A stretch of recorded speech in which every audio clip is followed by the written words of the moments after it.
Question number 1, तीन साझेदार x Y Z ने लाभ साझा किया। यदि कुल लाभ 3000 रुपये था, एक्स का हिस्सा जेड की तुलना में 400 रुपये कम है, वाई का हिस्सा जेड की तुलना में 200 रुपये कम है। एक्स वाई जेड का लाभ साझा करने का अनुपात ज्ञात कीजिए। आपको तीन साझेदार दिए हैं, एक्स वाई और जेड। इनका जो लाभ है वो 3000 रुपये है टोटल। आगे आपसे कहा है कि x का हिस्सा z की तुलना में 400 रुपये कम है, यानी कि जो x का हिस्सा है वो z से कितना कम है, 400 रुपये कम है। और y का जो हिस्सा है वो z की तुलना में 200 रुपये कम है, यानी कि z से कितना कम है, वो 200 रुपये। अब देखिए हम क्या करते हैं, x के स्थान पे z माइनस 400 रख देते हैं और y के स्थान पे z माइनस 200 रख देते हैं। यानी इस वाले x के स्थान पे z माइनस 400 और y के स्थान पे z माइनस 200 रख देते हैं। तो देखिए ये हो जाएगा हमारा, x के स्थान पर रखेंगे तो z माइनस 400 प्लस y के स्थान पर रखेंगे z माइनस 200 प्लस लास्ट में z है और इन तीनों का साझा कितना था, 3000 रुपये। तो यहाँ से हमारा z की वैल्यू आ जाएगी। तो देखिए कितना हो जाएगा, ये 3z हो गए, 1 2 और 3, ये हो गया आपका 3z इक्वल ये माइनस के 400 और ये माइनस के 200, यानी कि माइनस के 600 हो गए। बराबर की दूसरी हो जाएंगे तो प्लस में 3000 में ऐड कर देंगे तो कितना हो जाएगा, ये 3600 हो जाएगा। तो 3z की वैल्यू 3600 है तो 1z की निकालेंगे तो कितनी हो जाएगी, 1200। तो z की वैल्यू आ गई हमारी 1200। z की वैल्यू 1200 और रुपये आ गई है। तो देखिए z के स्थान पे यहाँ पे 1200 रखेंगे तो x की वैल्यू आएगी, 1200 में से 400 गए तो ये कितना हो गया, 800। तो x की हो गई 800 और y की निकालेंगे तो यहाँ 1200 में से 200 रुपये लेस करेंगे तो y की कितनी हो जाएगी, 1000। और z की कितनी है हमारी, z की हमने निकाल ली थी 1200। तो आपसे इनका रेशियो पूछा है तीनों का, तो 800 1000 और 1200, इनका रेशियो फाइंड कर लेते हैं। ये 2 जीरो से 2 जीरो कट गए, ठीक है। ये 2 से कट जाएगा 4 टाइम्स, ये 2 से कट जाएगा 5 टाइम्स और ये 2 से कट जाएगा 6 टाइम। तो जो इनका रेशियो बनेगा x y और z का वो कितना बन जाएगा, 4 5 6। ये हो जाएगा आपका इस क्वेश्चन का आंसर, यानी कि ऑप्शन नंबर सी आपका बिल्कुल सही है।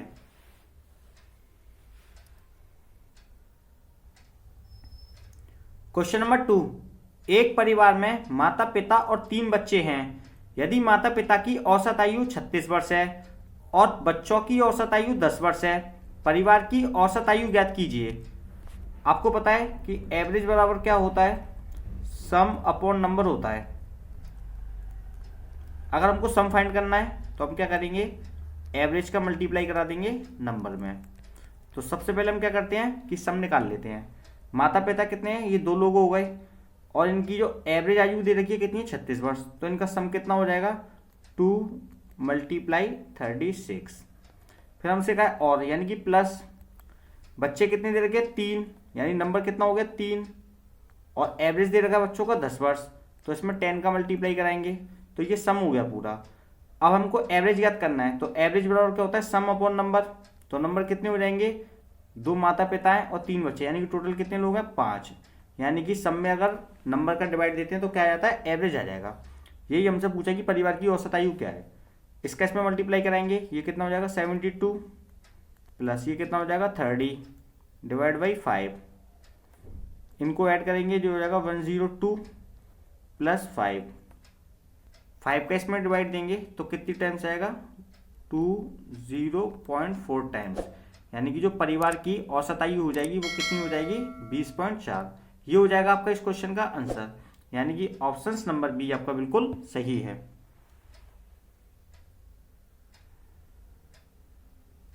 क्वेश्चन नंबर 3, यात्रा पर गया एक आदमी पहले 120 किलोमीटर 60 किलोमीटर प्रति घंटा की गति से और अगले 120 किलोमीटर 80 किलोमीटर प्रति घंटा की गति से तय करता है। यात्रा की औसत गति बताइए। देखिए आपको यहाँ पे डिस्टेंस सेम दे रखी है।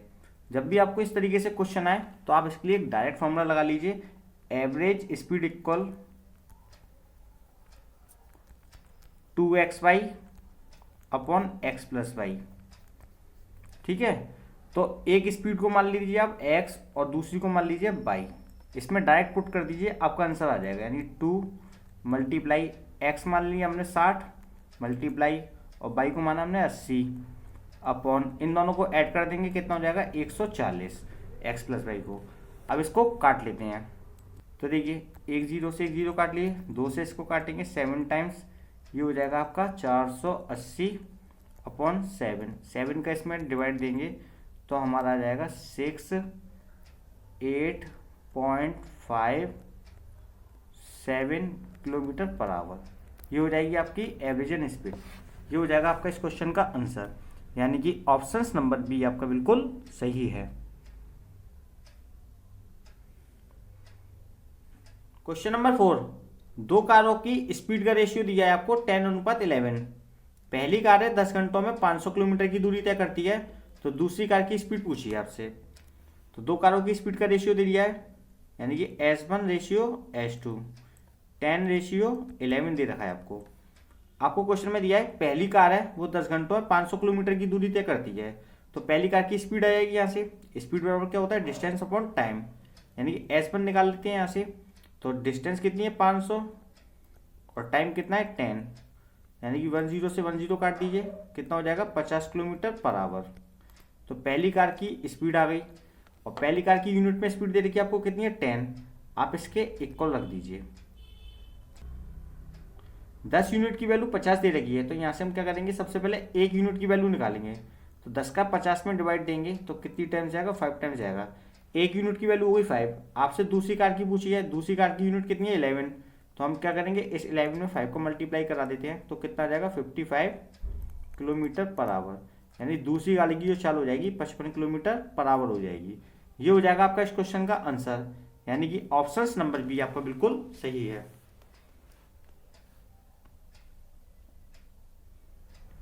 क्वेश्चन नंबर 5, 9 सेंटीमीटर त्रिज्या वाला एक गोला 3 सेंटीमीटर त्रिज्या वाले सिलेंडर के रूप में ढाला जाता है, तो सिलेंडर की ऊंचाई ज्ञात कीजिए।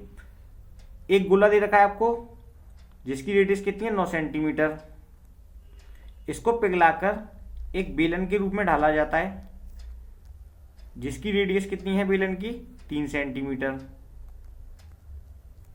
तो जो गोले का आयतन होगा वही बेलन का आयतन होगा, तो जो गोले का आयतन है वो होता है 4/3 पाई r³ और बेलन का आयतन होता है पाई r²h। ये हमने कैपिटल R ले लिया क्योंकि दोनों की रेडियस अलग है। अब देखिए पाई से पाई को काट लीजिए डायरेक्ट, ठीक है, 4/3 मल्टीप्लाई रेडियस कितनी दे रखी है गोले की 9, तो क्यूब लग रहा है तो 3 टाइम्स लिखते हैं, 9 मल्टीप्लाई और 9 इक्वल जो बेलन की रेडियस है वो कितनी है 3, स्क्वायर लगा हुआ है तो 2 टाइम्स लिख लेते हैं, 3 मल्टीप्लाई h। हाइट हमको फाइंड करनी है।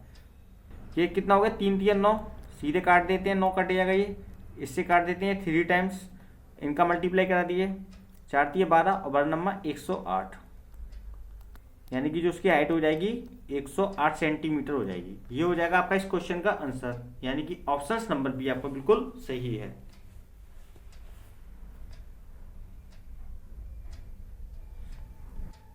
क्वेश्चन नंबर 6, सबसे बड़ी 5 अंकों की संख्या और सबसे छोटी 4 अंकों की संख्या के बीच अंतर ज्ञात कीजिए। तो देखिए 5 अंकों की जो सबसे बड़ी संख्या होती है वो होती है 99,999 और 4 अंकों की सबसे छोटी संख्या होती है वो होती है 1000। तो हमसे इसका अंतर पूछा है तो इसको सीधे लेस कर देते हैं, ये कितना हो जाएगा 9,998 और 9, यानी 98,999। ये हो जाएगा आपका इस क्वेश्चन का आंसर, यानी कि ऑप्शन नंबर सी आपका बिल्कुल सही है।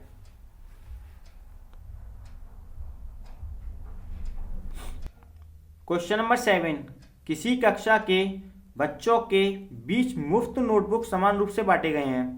प्रत्येक बच्चे को मिली नोटबुक की संख्या बच्चों की संख्या की 1/8 थी। यदि बच्चों की संख्या आधी होती तो प्रत्येक बच्चे को 16 नोटबुक मिलती, तो कुल कितनी नोटबुक बांटी गई। सबसे पहले हम मान लेते हैं बच्चों की संख्या x मान लेते हैं, यानी कि हमने माना कि हमारे पास बच्चे कितने हैं x है। क्वेश्चन में हमसे कहा है कि प्रत्येक बच्चे को मिली नोटबुक की संख्या, जो प्रत्येक बच्चे को नोटबुक मिली है उसकी संख्या बच्चों की संख्या की, यानी बच्चों की संख्या की कितनी है 1/8 है। ठीक है, अब क्वेश्चन में हमसे आगे कहा है यदि बच्चों की संख्या आधी होती, यानी कि जो बच्चे दे रखे हैं इनकी संख्या कितनी होती, आधी होती, यानी x/2 होती, तो प्रत्येक बच्चे को कितनी मिलती, 16 नोटबुक मिलती। तो प्रत्येक बच्चे को कितनी मिलती, 16 नोटबुक मिलती। ठीक है, यहाँ से हम क्या करते हैं, ये क्या हो गया हमारा नोटबुक की संख्या आ गई, चाहे ये वाली साइड और ये वाली साइड दोनों इक्वल है, यानी कि आ गई नोटबुक की संख्या आ गई है। तो यहाँ से हम x का मान निकाल लेते हैं।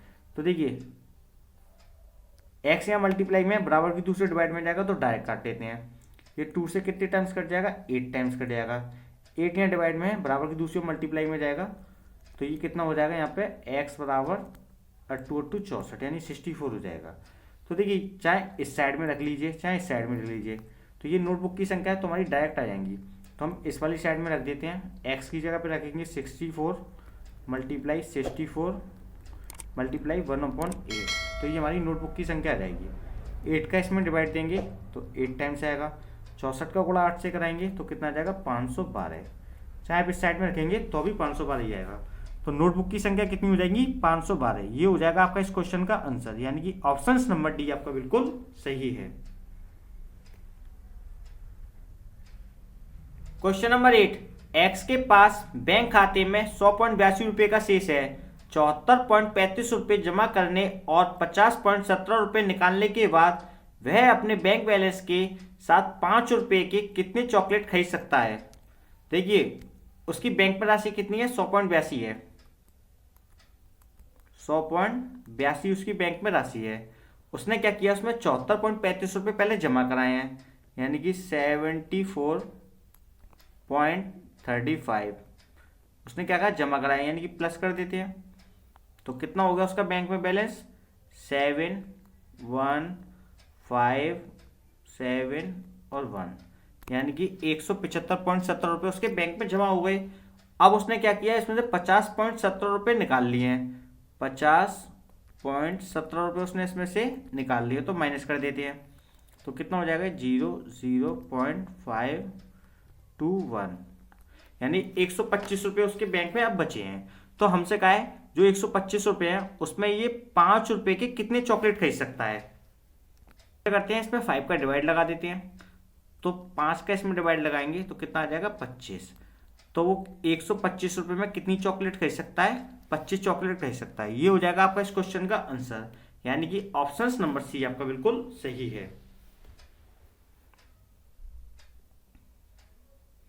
क्वेश्चन नंबर 9, वह छोटी से छोटी संख्या कौन सी है जो 12, 20 और 24 द्वारा विभाजित किए जाने पर प्रत्येक दिशा में शेष 8 बचता है। सबसे पहले हम क्या करेंगे कि 12, 20 और 24 का एलसीएम ले लेते हैं। इसका जो एलसीएम आएगा वो आएगा 120। तो देखिए इसका अगर 12 का डिवाइड देंगे तो पूरा चला जाएगा, 20 का भी देंगे तो चला जाएगा पूरा, और 24 का डिवाइड देंगे तो पूरा पूरा चला जाएगा, लेकिन शेष नहीं बचेगा। तो हम क्या करते हैं, जो शेष है ना, सबसे पहले इसको इसमें ऐड कर देते हैं। ये कितना हो जाएगा, 128। तो जो 128 ये वैल्यू आई है ना, अगर हम 12 से डिवाइड देंगे तो 8 शेष बचेगा, 20 से देंगे तो 8 बचेगा, 24 से देंगे तो 8 शेष बचेगा। तो आपसे यही पूछा था कि प्रत्येक दिशा में 8 शेष बचे वह कौन सी संख्या है। तो ये कितनी हो जाएगी, 128, यानी कि ऑप्शन नंबर बी आपका बिल्कुल सही है।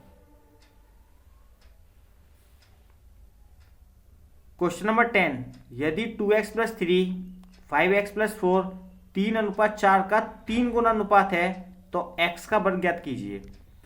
आपको पता है कि रेशियो को अपन में लिख सकते हैं, तो हम इसको लिख सकते हैं 2x + 3 5x + 4 equal.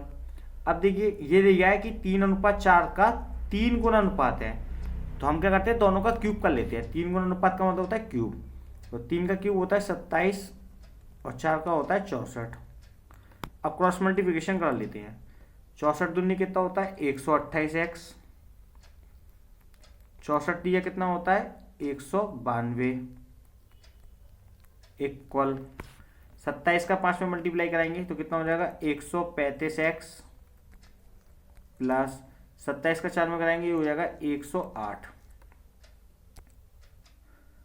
135x plus में है, बराबर की दूसरे माइनस में जाएंगे तो 128 में से 135 जाएंगे तो माइनस के 7x इक्वल 192 प्लस में है, बराबर दूसरे माइनस में जाएंगे तो 192 यानी 108 में से 192 लेस करेंगे तो माइनस के 84 आ जाएगा।